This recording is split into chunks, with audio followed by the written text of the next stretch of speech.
राधे राधे मेरी YouTube family. अभी सुबह का ही टाइम हो रहा है और बच्चों का मूड है कुछ नाश्ता खाने का, और नाश्ता भी कुछ ऐसा कि बिल्कुल अलग सा हो। बहुत तरीके के नाश्ते मैं अपने चैनल पर अपलोड कर चुकी हूँ, यानी कि आपके साथ शेयर कर चुकी हूँ। लेकिन आज का जो ये नाश्ता है बिल्कुल यूनिक और बहुत ही ज़्यादा सुपर टेस्टी है। तो इस नाश्ते को बनाने के लिए मुझे यहाँ पर ज़रूरत पड़ेगी आलू की। तो मैं यहाँ पर आलू थोड़े एक्स्ट्रा ही उबाल रही हूँ, क्योंकि उबालने के बाद जो आलू मेरे बचेंगे नाश्ते से अलग, उनकी मैं सब्ज़ी वगैरह बना लूँगी। तो करीब मैंने यहाँ पर 1 किलो के जितने आलू ले लिए हैं और इनको मैं धो के लेके आ गई हूँ और इनको उबलने के लिए रख देते हैं। एक साइड में चने वगैरह उबाल रही हूँ जिनकी मुझे सब्ज़ी वगैरह बनानी है। तो चलिए इनको उबल जाने देते हैं। ये अच्छे वाले आलू है और इनको मुझे कुकर में उबालना अच्छा नहीं लगता है, बहुत जल्दी से फट जाते हैं। उसके बाद नाश्ते में ज़रूरत पड़ेगी यहाँ पर कुछ सब्जियों की, तो जिसमें मैंने यहाँ पर कुछ खीरा है, टमाटर है, हरी मिर्च और शिमला मिर्च है, बस यही ले ली है।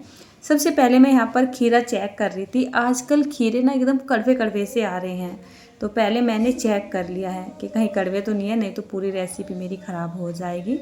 तो पहले मैंने इसको घिस लिया था। कितनी बार तो घिसने के बाद भी कड़वा निकल जाता है, और ये आधे से ज़्यादा कड़वा ही निकल चुका था, जिसको मैंने काट काट के साइड में निकाल ही दिया था। उसके बाद जैसे ये खीरा है, मैं इसका छिलका नहीं उतार रही हूँ, आप चाहे तो उतार भी सकते हैं। बस इसकी हमें थोड़ी लंबी लंबी और बारीक बारीक सी इस तरीके से फाँके कर लेनी है, और फिर इसको बहुत छोटे छोटे बाइट में कट कर लेना है। तो चलिए खीरा मैंने यहाँ पे जैसे कट कर लिया है, और बाकी सब्जियों को भी मैंने छोटे छोटे टुकड़ों में ही कट कर लिया है। इस नाश्ते में मुझे थोड़ी सी जो है मतलब कि जैसे छोले हुए, राजमा हुआ, और जो हमारे हैं काले चने, उनकी भी ज़रूरत पड़ेगी। तो मैं सब्जी के लिए तो उबाल ही रही थी, मैंने इसी में से थोड़े से चने वगैरह यहाँ पे ले लिए हैं। आप चाहे तो इसका इस्तेमाल कर सकते हैं नाश्ते में, नहीं तो आप स्किप भी कर सकते हैं। आलू भी यहाँ पर उबल ही चुके थे, तो चलिए फटाफट से इन आलू को निकाल लेते हैं और उनको थोड़ा सा ना ठंडा कर लेते हैं। तो सारी की सारी मेरी तैयारी हो चुकी है। उसके बाद मैं यहाँ पर क्या करती हूँ, पहले तो एक बेसन का घोल बना लेते हैं, क्योंकि घोल बनाने की ज़रूरत पड़ेगी और इसको रेस्ट देना भी बहुत ज़्यादा ज़रूरी है। तो इसको रेस्ट देने के लिए हमें इसको 10 से 15 मिनट के लिए छोड़ना पड़ेगा। तो क्वांटिटी मैं आपको यहाँ पर एक्यूरेट नहीं बता रही हूँ, क्योंकि ये घोल ऑटोमेटिक ही ज़्यादा ही बनाया जाता है। नॉर्मली तो मैंने यहाँ पर 200 ग्राम के जितना बेसन लिया है, आधा चम्मच के जितना अजवाइन डालकर इसमें 1 चुटकी के जितना डाल लिया है खाने वाला मीठा सोडा, आधा चम्मच के जितना नमक डाला है, और थोड़ा सा इसका स्पाइसनेस बनाने के लिए, मतलब थोड़ा सा तीखापन के लिए लाल मिर्च का पाउडर डाल दिया है। नॉर्मल ताज़ा पानी डाल लेते हैं यहाँ पर, और इसका एक बढ़िया सा फ्लोइंग कंसिस्टेंसी वाला घोल बनाकर तैयार करेंगे कुछ इस तरीके का। देखिए गाढ़ा भी नहीं होना चाहिए और बहुत पतला सा भी नहीं होना चाहिए। इसको मैंने रेस्ट पे छोड़ दिया है 10-15 मिनट के लिए, जितना भी टाइम लगेगा लग जाएगा। उसके बाद आलू यहाँ पर थोड़े से ठंडे हो चुके थे, इनको भी हम छील लेते हैं। तो जैसे कि मैंने आपको पहले ही बता दिया था, यहाँ पर मैं सारे आलू का इस्तेमाल नहीं करूँगी, कुछ आलू मैं बाद में सब्जी के लिए बचा लूँगी। तो चलिए फ़िलहाल छील तो लेती हूँ, सारे छीलने तो पड़ेंगे ही। अब जैसे आलू हमारे यहाँ पर छिल चुके हैं, एक बात और भी है, इस नाश्ते में अच्छे आलू का होना ज़रूरी है। अगर आलू अच्छे वाला होगा तो नाश्ते में अच्छा टेस्ट आएगा। आलू आपका अच्छा नहीं होगा तो नाश्ते में वो टेस्ट नहीं आ पाएगा जो आना चाहिए। उसके बाद इनको मुझे मैश करना था, मतलब बहुत बढ़िया से इनको मैश कर लेना है। तो मैंने यहाँ पर ये मैशर ले लिया है, और मैंने 2 से 3 आलू बचा लिए थे। इसको मैंने मैश करने के बाद हल्का सा नमक डाल दिया है, साथ में यहाँ पर थोड़ी सी लाल मिर्च का पाउडर डाल रही हूँ, और यहाँ पे साबुत धनिया का पाउडर डाल देंगे। और उसके बाद मैं यहाँ पर डाल रही हूँ आधा चम्मच के जितना आमचूर पाउडर, और उसके बाद यहाँ पर 3/4 चम्मच के जितना चाट मसाला डाल देते हैं। उसके बाद यहाँ पर मैं 3 से 4 चम्मच के जितना डालूंगी अरारोट वाला पाउडर, आप कॉर्नफ्लोर वगैरह भी डाल सकते हैं। और फिर यहाँ पर थोड़े से कटे हुए खीरे डालेंगे, थोड़ी सी कटी हुई शिमला मिर्च डालेंगे, थोड़ा सा तीखापन देने के लिए जो हरी मिर्च है जिनको मैंने बहुत छोटे छोटे टुकड़ों में कट कर लिया था वो डाल देंगे, और साथ में थोड़े से उबले हुए चने वगैरह, राजमा वगैरह ये डाल देंगे। बाकी बहुत अच्छा टेस्ट आता है, अगर आपके पास हो तो ज़रूर से डालिएगा, नहीं तो कोई बात नहीं, आप छोड़ भी सकते हैं। उसके बाद हमें इसका एक डो टाइप बना के तैयार कर लेना है। तो हाथ से इसको इस तरीके से रगड़ते जाएंगे, और अरारोट के अंदर आलू को बहुत अच्छे से जो है मसल मसल के मिक्स कर लेंगे।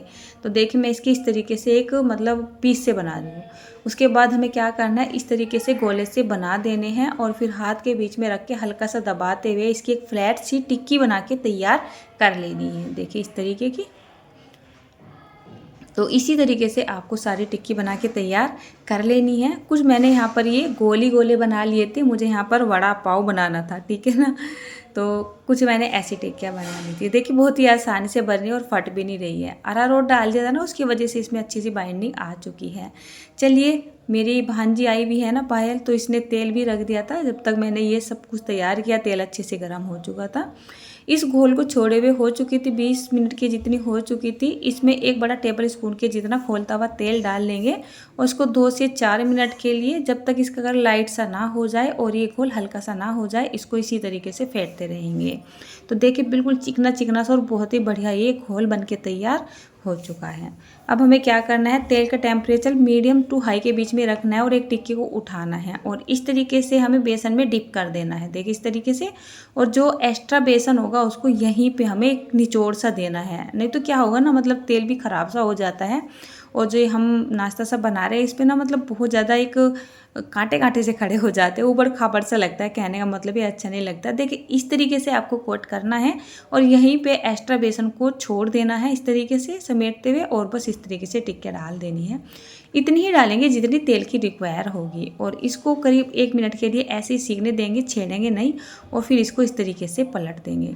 एक बात और बताती हूँ, हम इसको पूरा नहीं सेकेंगे अभी। जैसे मैंने इसको हल्का सा पलटा और बस हल्का सा सेकने के बाद निकाल लेते हैं। तो अब ये पूरी तरीके से सीखी नहीं है, इनको फिर से फ्राई करना पड़ेगा, लेकिन दोबारा से फ्राई करने के लिए हम इसका तरीका भी दूसरा ही यूज़ करेंगे। तो देखिए जैसे कि ये टिक्की हैं अच्छे से क्रिस्पी नहीं बनी है, तो एक बार फिर से क्या करेंगे, इन टिक्कियों को इस बेसन में इस तरीके से डिप कर देंगे, अच्छे तरीके से इसको कोट करेंगे और तेल के अंदर ऐसे डाल देंगे। मतलब जैसे पहले टिक्कियों को हमने डाला था ना, कुछ इसी तरीके से डालते चले जाएंगे।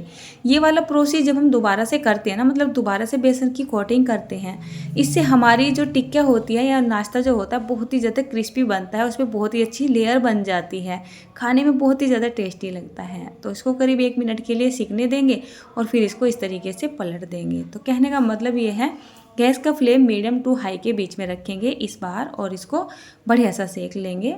इसके साथ जो मिर्ची फ्राई होती है वो बहुत अच्छी लगती है, तो मैंने यहाँ पर 4-5 मिर्च को फ्राई कर लिया था। अब मुझे बाद में फ्राई नहीं करनी पड़ेगी।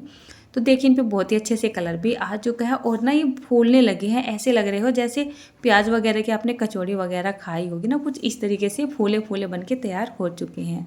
जब इन पे इस तरीके से क्रिस्पीपन सा आने लगे और इस तरीके से गोल्डन कलर के दिखाई देने लगे, तो बस इनको हम निकाल लेंगे। तो चलिए ये नाश्ता हमारा बनके तैयार हो चुका है। साथ में मेरा साथ दे रही है मेरी भांजी पायल, ठीक है ना।